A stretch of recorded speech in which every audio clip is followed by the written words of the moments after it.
So it is an overcast Sunday morning, October 27, 2024, and I am starting this segment of the Gig Geezer en route to a shop and pay opportunity that is stacked on top of a catering opportunity that is to be picked up in an hour.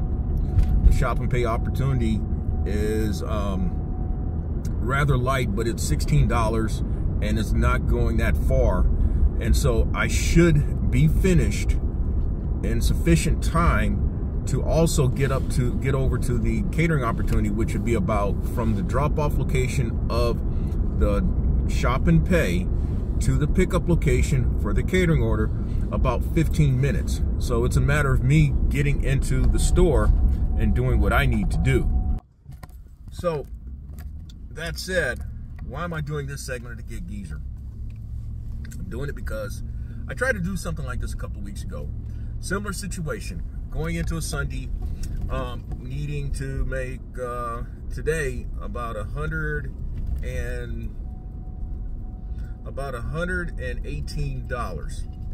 The catering opportunity that I described to you is paying $30, and so I know that I came into this day with a $30 head start. So now I need to make another $90 today in order to reach $1,000. Now, there was a time I'd say $1,000 was a great week. In fact, I would be ecstatic. But my earning $1,000 now is the reality of the way things have gone throughout the month of October. And for that matter, it may be a true reflection of how the gig economy has stalled or seized. And for that matter, brokered opportunities, the spot market. The spot market is the spot market is where you look to load boards to book brokered opportunities. Spot market is really the demand in the spot market is based on the rejection of contract opportunities, and then those are put out to people who bid for them. That's basically how it works. At least that's my understanding. If I'm wrong, correct me and point it out to me in the comments below. And by the way, if you like the content that's been provided in this segment or in any other segment, hit that subscribe button, give my content a thumbs up, share my content among others, and I definitely welcome your comments in the section below. So I'm coming up on this intersection, and from here I'm one light intersection away from reaching the store to do the shop and pay, which, for whatever it's worth, I don't always mention apps, but the shop and pay is at Target, and on this particular app, finding stuff in Target is fairly easy because the aisles are given to you to where the items are located on this app. All right, so time for me to kind of give you an update after this second pickup.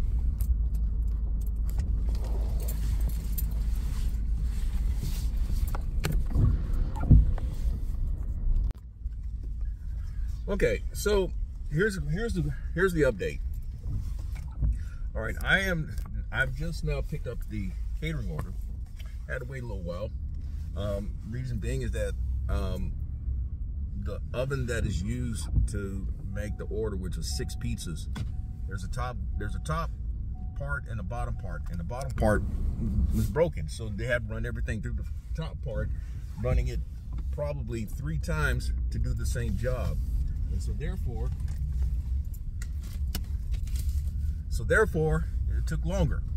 But what was interesting about the shop and pay opportunity, something happened with my phone and it caused the apps to seize, and so I basically had to restart the phone to force stop all the apps, which allowed them to run properly again.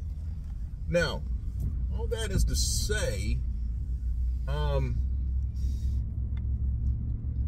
not a lot's going on. There was an Instacart opportunity that I missed because of my having already been locked into this catering pickup, but it is what it is. Now, I mentioned already about how really the goal is to try to get to $1,000 for the week. I'm projected to be at $935 for the week and $46 and change for the day. So I need another $65 to reach what would be then a reasonable goal for this week. Kind of like what it was two weeks ago, but then I was unable to upload that content. For whatever reason, I just was unable. I tried multiple times. I could only get to like about 7% of it uploaded, and then it just, nothing.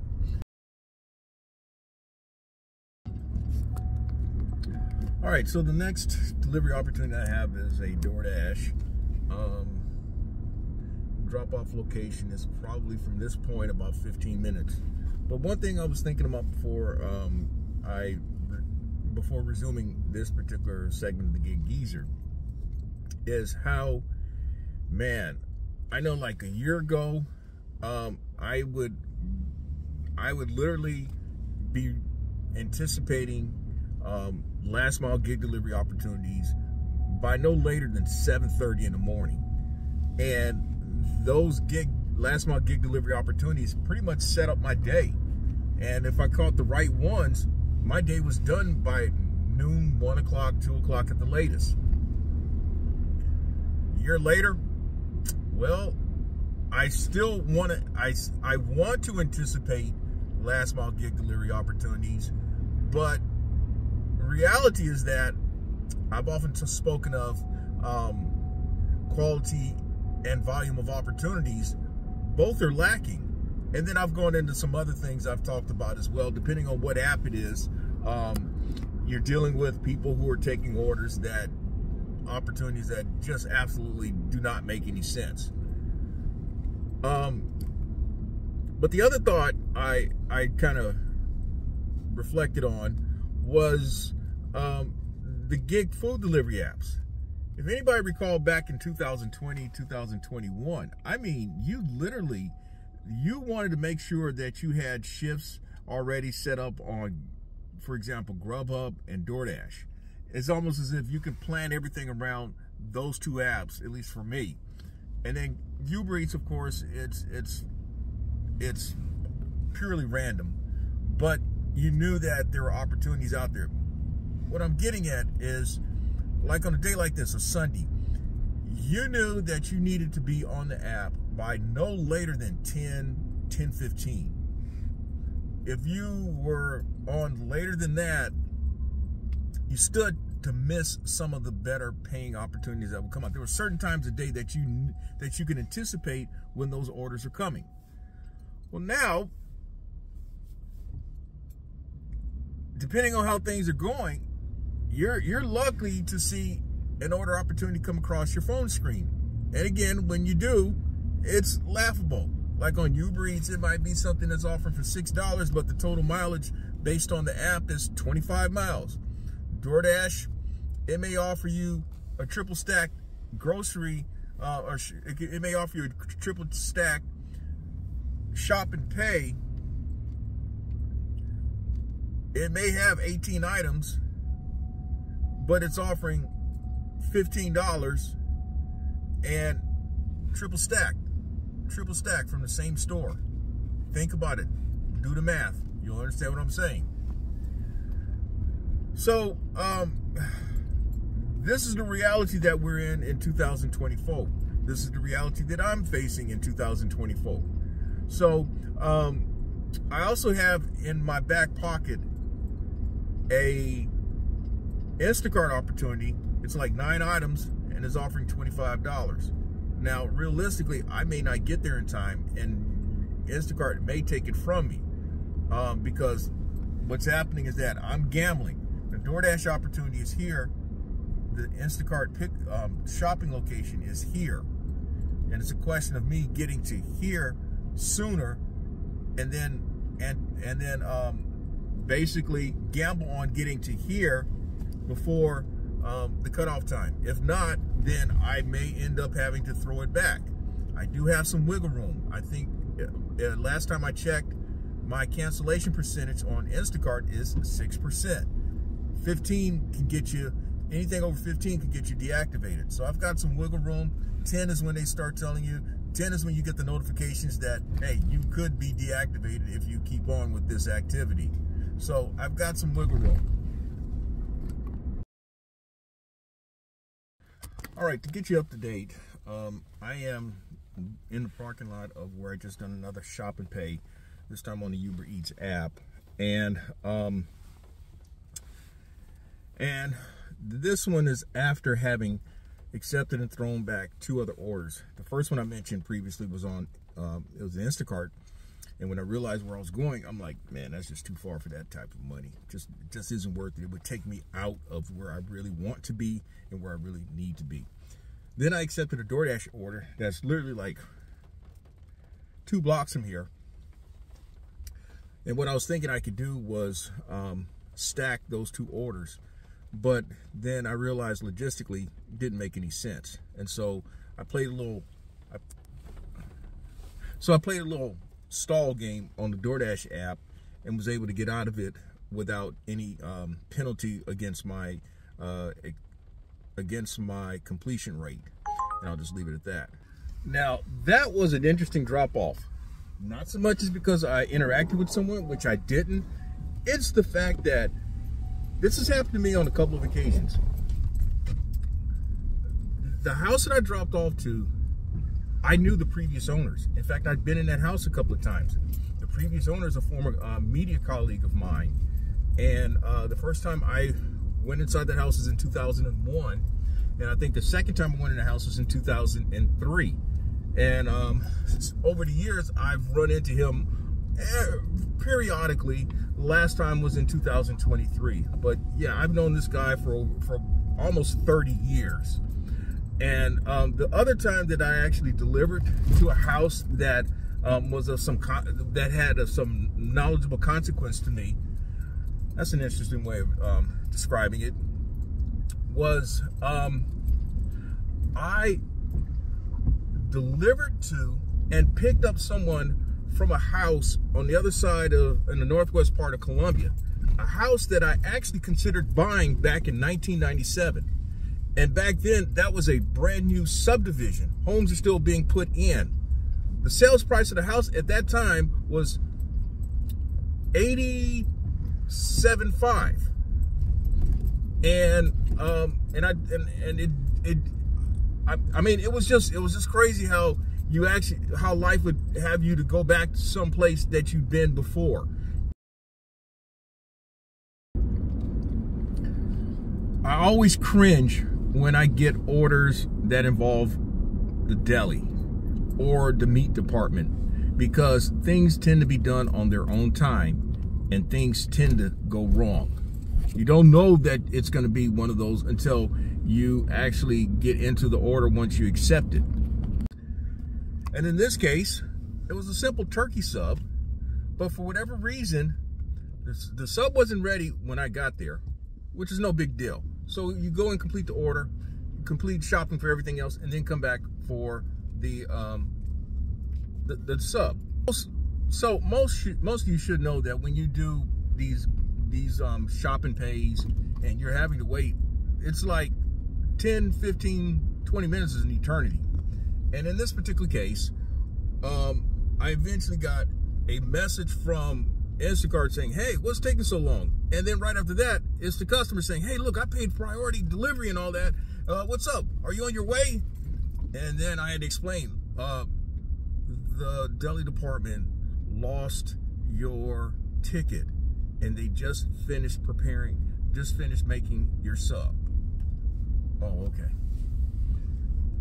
So you just don't know how people are gonna, unfortunately, with some of these gig apps, you know, they rate you. And on some of these gig apps like Instacart, they'll blame you for things that are completely out of your control. And I've shared that in past segments of the Gig Geezer as well. But so I've actually delivered to those people before. And they actually tipped fairly, they tipped rather fair. Even though they lived in a big house in a nice money neighborhood and all. You know how that goes too sometimes, or most times in fact. But on this particular occasion, after I got that message, they got fired. And if you don't understand what I mean by getting fired, Instacart app allows you to block them. If you had a bad customer experience or for whatever reason, you can block them. And I do that a lot. I fire a lot of Instacart customers.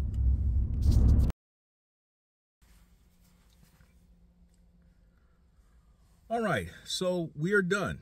We're back at the Geezer compound. When I started this segment of the Gig Geezer, I was at a place where I would call my staging ground, in which I often would go and kind of get myself situated, get my mind together, and begin anticipating some gig app opportunities. Most times it would be on the gig food delivery apps. Well, when at my last update, I was at what, $88 for the day, and at $9.77 for the week. And so what I did was a little bit of what I would say is some geezer stacking of opportunities. I tried it again. And so what had happened, I accepted a DoorDash opportunity that paid $11.50. And then I also accepted an Instacart opportunity that was going to pay $17.70 plus cents. And what I did, now there's a little trick that there's a trick that I did to kind of buy myself some time again on Instacart after having accepted the DoorDash opportunity. And so when it was all said and done, I managed to combine about $29 earned, $11.50 plus $17.70, and that got me to $117 plus for today, and it got me to just over a tick over $1,006 for the week. So the payoff question is, was this week a success or was it a disappointment? Well, if I base it on how I had mostly part-time days that I put in this week, I had one day that I didn't go out, which was Monday. I put in a full day on Tuesday. And then the rest of the days, 5 days in which I put in part-time effort. Well, I guess you would say that was kind of a success because for the most part, I did a part-time week. The good thing about when you're not out there that long, you're not spending much in gas. You're not accruing other expenses.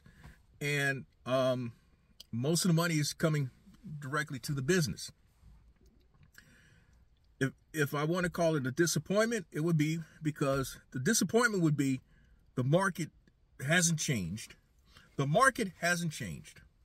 It is still a very challenging market, and it's very disappointing that that basically we're now almost out of October, and what I'm seeing is the gig apps, the gig food delivery apps, at least in my experience, my opinion, and the last mile gig delivery apps, and I would go as far as saying the brokered opportunities.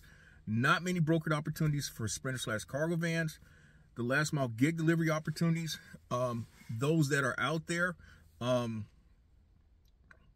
many of them don't pay worthwhile. I mean, you're basically paying them to move their stuff. And then the gig food delivery opportunities, you really have to be on it. You really have to be on it to catch the right ones that fit within your strategy.